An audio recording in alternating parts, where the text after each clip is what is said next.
Our presentations on Six Sigma, the presenters are Christy, Joanna, Crystal, Deanna, and Carolina. So, have you ever had your day wrecked by a rude customer service representative? Bought something with a missing part? How about waiting in long lines at a restaurant, bank, or grocery store? Maybe after you thought, you know what, this has happened too many times, I'm done with this company. I'm no longer a loyal customer. If too many people come to that conclusion, the company will go under and close shop. For this reason, businesses go to great lengths to prevent you from taking your business elsewhere. And Six Sigma methodology is a very effective tool used by small businesses and large businesses to identify problem areas and improve product quality, minimize variability, and most importantly, increase customer satisfaction. It was first developed by Motorola engineers Mikkel Herring and Bill Smith in 1986, and since then has been adopted worldwide by companies aiming to develop and deliver near-perfect products and services.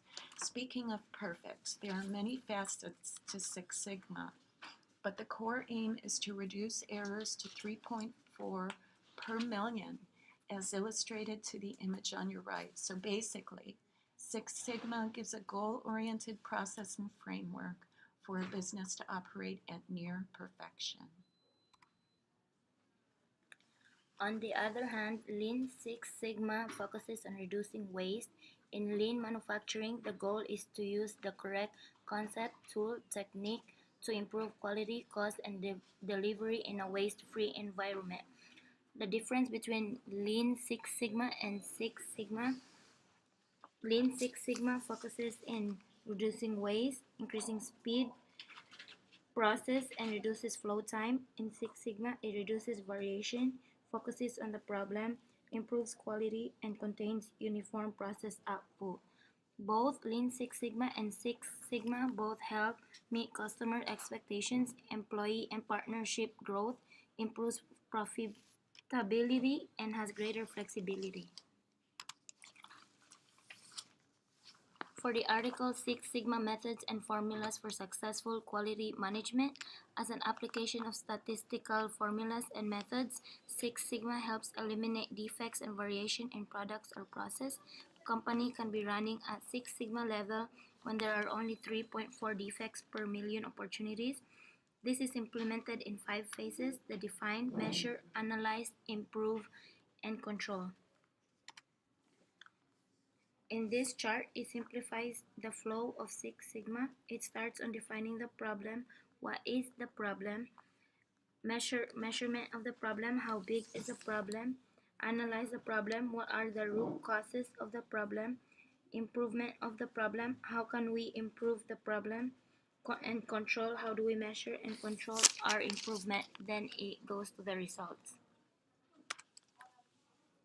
The article Getting to Yes by Connor emphasizes the importance of management's involvement in the operation of Six Sigma. He stated that management had to be involved in the full process of operation because if they do not follow through, then Six Sigma won't work effectively. His main point was the adaptation of the employees. They are the most important factor of the operation. Their adaptation will be the main priority. Questionnaires are used to identify the potential risks. The questions also help identify where certain individuals are impacted by what actions. This is also known as stakeholder analysis.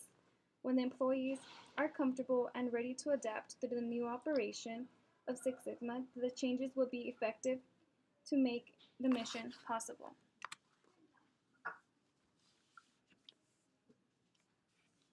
Okay, so the purpose of this study was to reduce the delivery time in a food distribution service using Six Sigma. This was in Northeast England, and the company had chilled, frozen, and dry output. Complaints and customer dissatisfaction indexes were high. They decided to implement Six Sigma as a result. A team was created and an on-site project manager who was a Six Sigma Green Belt was appointed. The implementation of DMAIC determined root causes of failures. A SIPOC diagram was created which allowed analysis of input and product variables and requirements of customers. This was followed by a VOC, voice of the customer assessment process, and that confirmed that the late delivery was the most prevalent problem in the food delivery process. So, root causes led by poor warehouse layout led to problem-resolve brainstorming by the team, and a decision was made to relocate the picking area to near the loading bay. Data results showed that defects were reduced from 34 to 20 per week, so that altering the picking location was a good solution and to reduce spent loading time and alleviate the traffic flow. It was found that applying Six Sigma to an SME resulted in reducing waste, eliminating defects, and ultimately in greater customer satisfaction. A research done by Lawrence O. Janicka on applying Six Sigma to academic environments states that Six Sigma is not normally used in academic institutions, but that it can be. There are differences between an academic environment versus a business environment. In a business environment, there is a clear product and a clear customer. Quality is measurable, data is straightforward, and factors are controllable. In an academic institution, the student is the product and the customer. Quality depends on the students since they become the co-producers of their own learning, and there are existing uncontrollable factors such as personal motivation. Janicka proposes a three-tier framework. It can be split into Tier 1, which would be at the university level, and that would be defined. If that could be used on state fundings. Tier 2 would be at a college level, measure and analysis that can focus on financial resources and the new hires, for example. And Tier 3 would be at the department level, which would be improved and control, and that can focus on new courses and growth of major. The purpose of this research was to show that there is a way to apply Six Sigma to other settings.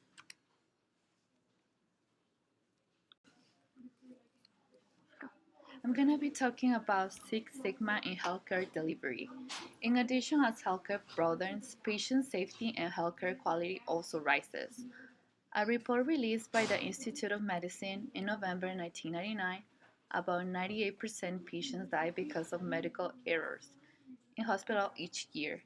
Improving operational costs and quality assurance have been recommended by applying Six Sigma to U.S. healthcare.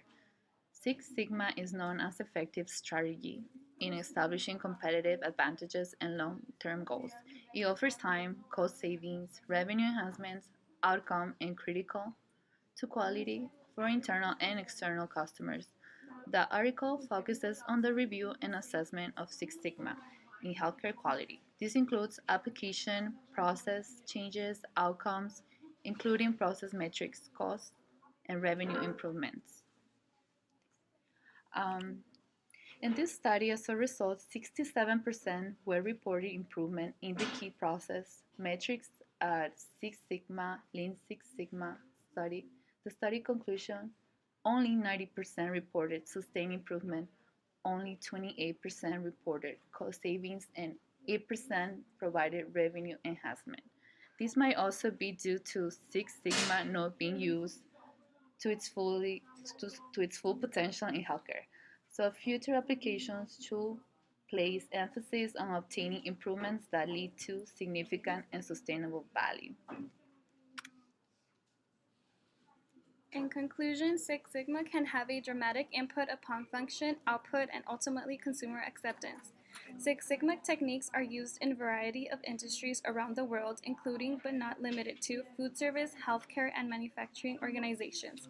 This type of approach helps companies improve product quality, minimize product variability, and increase overall customer satisfaction. This concludes our presentation, and thank you for listening.